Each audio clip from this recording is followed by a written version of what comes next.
السلام عليكم ورحمة الله وبركاته. معكم محمد سالم شاه بن عبد الحميد شاه من المملكة الإسلامية الجمهورية باكستان.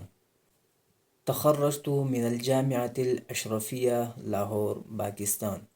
اليوم أريد أن أتلو عليكم قولا من أقوال الله عز وجل، وأبين أمامكم قول النبي صلى الله عليه وسلم.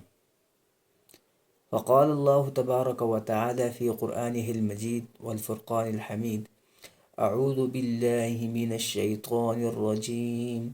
بسم الله الرحمن الرحيم.